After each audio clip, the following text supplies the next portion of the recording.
belief that, well, persons of African descent are fundamentally biologically different, so let's continue with that body of research. So an understanding of this basis that, or this belief that racial groups are biologically different, that's when we start to have these continuing sort of conflations of, this disease has broken out and it's sort of common amongst us.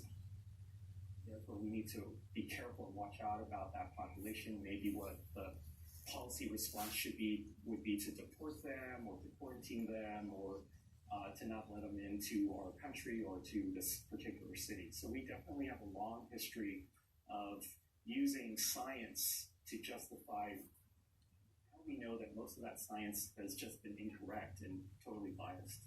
The West Coast has a longer history with Asians than the rest of the country does. What were some of the things that happened around the turn of the century, or I should say the turn of the previous century, now that we're in 2020, in the late 1800s and the 1900s, these kind of racially discriminatory policies have a root in public health concerns?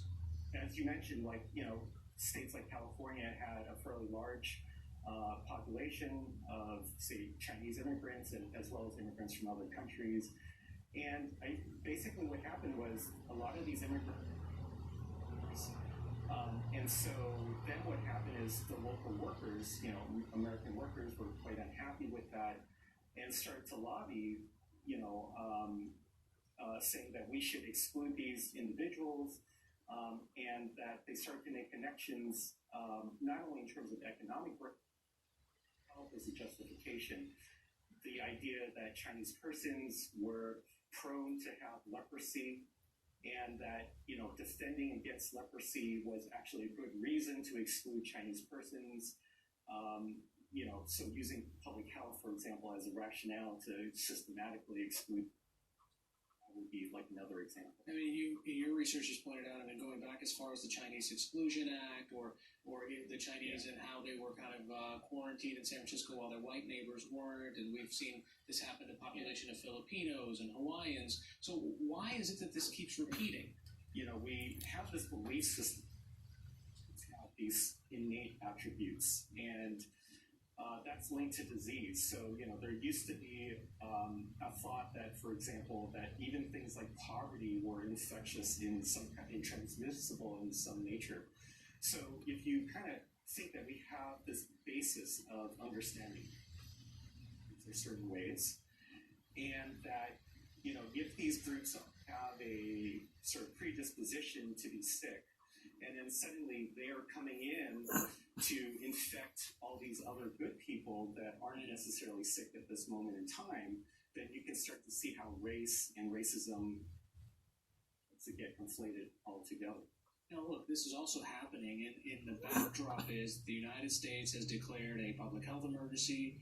They're going to deny entry to foreign nationals who've been to mainland China. You've got private companies like Royal Caribbean Cruise Ship recently said that they are not going to allow anyone to board if they have passports from Macau or Hong Kong.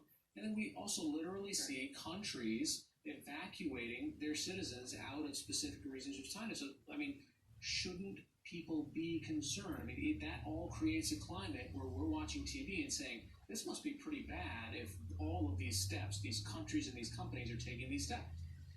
With any outbreak, we should be concerned. This is a novel pathogen that we're encountering, and we are, as human beings, considered what the epidemiologists call a virgin population. It's we don't have necessarily an immunity that has encountered this specific coronavirus before, so our bodies are encountering it anew.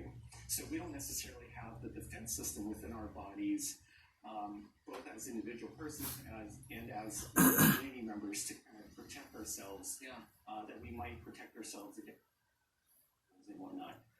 But it's also important to keep, what we're understanding in perspective. Right now, we're still learning about the natural course of this disease and the biology of it. But currently, the best estimate I've seen is right now the fatality percent. And if you put that in perspective of, say, something like SARS, I think the fatality rate for SARS was 10%, and I think MERS was something like 30%. So in sort of that big picture, it's relatively small. I'm not saying people should not be concerned, but if we start to put in, a way to think about it is influenza, the common flu, has, I think this year affected something like 19 million Americans. But we are not exactly panicking in the same way as we are with the coronavirus. And I think part of the reason is that we're so used to having people, be sick to it, that it's no longer a novel threat. So I think part of this reaction to the coronavirus is really part of the is really the novelty of the disease. You were just saying SARS. What are the things that we learned from that epidemic?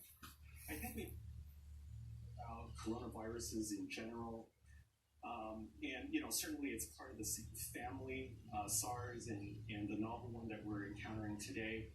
I think we're also learning a little bit more about being sensitive to communities and really trying not to stigmatize certain into that. So, I think currently the media response has been a lot better with regards to many media outlets saying, hey, let's not be xenophobic and let's try not to discriminate against certain groups of people. You saw that happen with SARS and a few other outbreaks such as that. I think a little better. I was looking over some of the coverage. We've got papers in Australia who've done front page above the whole headlines, such as China kids stay home. There's a paper in France that had a front page with words yellow alert or yellow fever. I mean, what are the public health consequences when a community is single? So I think there's several layers to that. So first of all, I think that we understand from a growing body of literature that people who experience discrimination tend to get sicker. And so experiencing discrimination triggers a stress response and lead to other kinds of illnesses that are above and beyond what we're seeing with the coronavirus. It can have sort of long-term effects on things possibly like cellular aging, heart disease, and everything. So there are some long-term effects that might be related to sort of these short-term experiences of discrimination and xenophobia. I think another piece of it is, we run the risk of, allowing for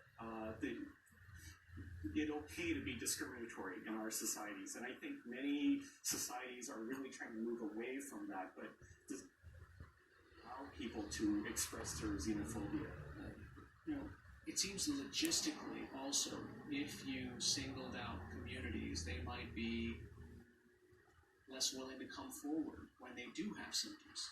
Yeah, and we see that in other cases. So, for example, research on HIV, where we find that diseases are stigmatized.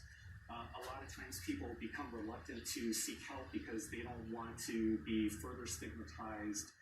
And it can certainly be a problem where people decide, I'm just going to hold myself underground because people are going to discriminate against me. So that certainly can happen.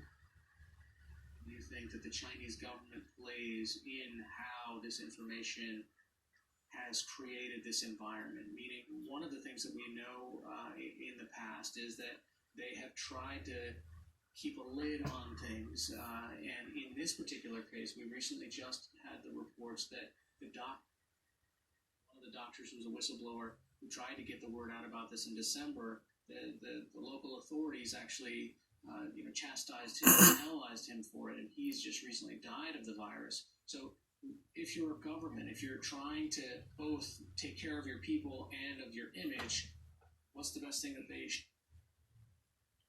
I think probably a better thing to do would be to first not chastise and do exactly that. I think